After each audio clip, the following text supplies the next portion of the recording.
Oui. Les questions fusent. En fait, je vous ai simplement posé cette question-là, c'était juste pour rebondir sur ce que disait la dame. En fait, nous, en tant que musulmans, à partir du moment où notre père ou notre mère est de religion musulmane, on est automatiquement à la naissance né musulman. Donc, c'était pour ça que je voulais vraiment avoir la version chrétienne, par rapport à ça, voir s'il y avait des délais ou le cas échéant, enfin, pouvoir... C'est pas seulement musulman ou non musulman, le hadith du prophète sallallahu alayhi wa sallam, il dit l'homme est né sur la bonne croyance. Il est né reconnaissant du monothéisme. Il est né reconnaissant de la seniorité de quelqu'un au-dessus de lui. Il dit l'homme de façon globale, il ne précise pas musulman. Il dit ce sont ses parents qui le rendent juif, chrétien ou zoroastroate. L'homme est né sur la bonne croyance. C'est un hadith du prophète sallallahu alayhi wa sallam. C'est pas une parole correcte. Alors que de fait, chez nous, c'est toujours une adhésion. Même si elle est proposée à l'enfant, et ensuite entre deux, pour que lui décide s'il suit ou pas, c'est toujours une adhésion personnelle. Vous avez dit tout à l'heure, nous aussi, on croit au Dieu unique. Au début des conférences, vous avez dit, vous aussi, vous croyez au Dieu unique. Comment ça se fait unique en même temps Dieu, quoi? En même temps trois. Voilà, moi, je veux savoir un peu plus. Vous avez dit, vous aussi, vous croyez au Dieu unique. Sur la Trinité en une minute, là c'est le sujet plus dur. Disons que pour faire en trois mots donnés par la Bible, chez nous, Dieu est amour. C'est-à-dire que l'unité et l'unicité de Dieu, pour nous, se joue dans l'amour. Voilà. En trois mots, alors vous voyez bien que ça va nous laisser frustrer. C'est que, en fait, chez nous, Dieu est un et unique, mais en fait, il est déjà en lui-même une communion d'amour. Alors, vous voyez, comme on dit un homme, une femme, et quand on parle d'un couple, on parle d'autre chose. Qu'aucun d'eux n'était tout seul, et qu'ils sont ensemble. Voilà, alors chez nous, Dieu, enfin, c'est un peu léger comme raccourci, hein, mais bon, disons que c'est un peu quelque chose comme ça, quoi. Donc quand on parle nous, de fait, on tient en même temps l'unité de Dieu et la Trinité. Mais ça serait un tel débat que je ne sais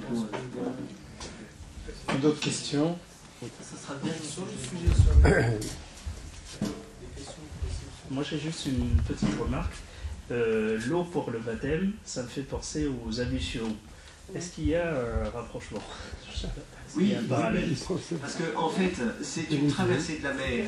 Mais vous vous rappelez, enfin, je ne sais pas comment c'est concernant, mais le peuple hébreu avait peur au départ. Et il a fallu qu'il mette sa foi en Dieu pour traverser. Et quelque part, il est purifié, lui, dans cette traversée. C'est-à-dire qu'il expérimente le don de Dieu.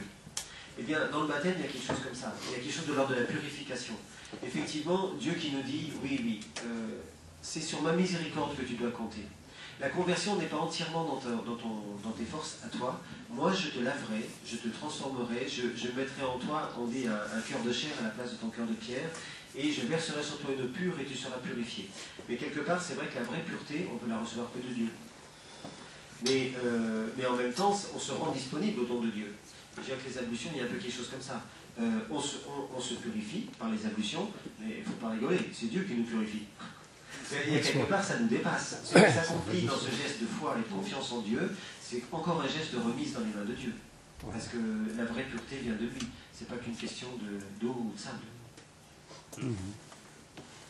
Bien, on va peut-être arrêter les questions. Il est 11h moins le quart. Et on avait prévu de s'arrêter à 22h30. Avant de passer vers les friandises et boire ensemble le thé à la menthe, Abdelmajid et moi-même, on vous propose de lire un petit extrait de la déclaration interreligieuse qui a été faite à Lyon. C'est pas très long, mais ça nous a semblé intéressant pour terminer cette soirée. Conscientes de leurs responsabilités, les religions ont un message particulier à délivrer pour nos sociétés. Le caractère sacré de tous les êtres humains et de la vie. L'égale dignité des hommes et des femmes. L'étranger que nous devons accepter et accueillir. Les personnes en difficulté que nous devons respecter et aider. La famille, source d'équilibre d'une humanité meilleure et dont nous sommes tous responsables, personnellement et collectivement.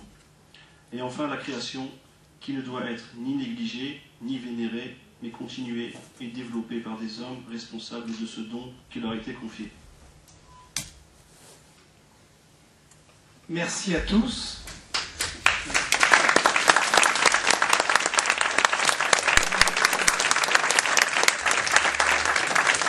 Merci de votre présence. Merci à toutes ces dames qui ont préparé le thé, les gâteaux avec Marie-Christine. Hein. Vraiment un grand merci. Merci aux techniciens de la mosquée qui ont installé la sonorisation. Merci aux photographes et aux caméramans. Je crois que sur nos sites respectifs, on trouvera des souvenirs de cette soirée assez extraordinaire. Inch'Allah. Hein, et ce n'est pas une fin, ce n'est qu'un début.